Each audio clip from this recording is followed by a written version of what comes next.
এইখানে কি হতো?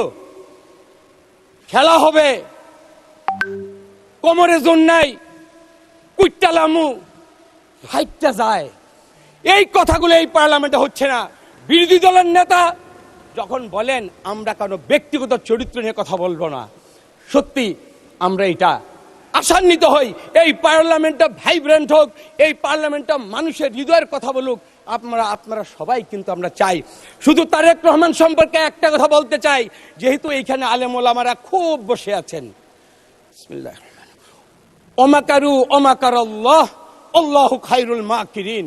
যতই করো মকরবাজি, আল্লাহ হলো উৎকৃষ্ট মহাকৌশলী এবং আল্লাহ তাআলার কৌশলটা হলো উত্তম। তারেক রহমানের বিরুদ্ধে ফ্যাসিস্টরা 16 বছর মিথ্যা বয়ান দিছে। এখনো যারা তারেক রহমানকে মনে করেছো বাংলাদেশের প্রধানমন্ত্রী হতে পারবে না, এইটাই হলো আল্লাহ তাআলার কৌশলী। আল্লাহ তাআলা মানুষের ভালোবাসায় সিক্ত করে উনাকে ইনশাআল্লাহ বাংলাদেশের প্রধানমন্ত্রী করেছেন, যা আমাদের কাছে আজকে বিদ্যমান।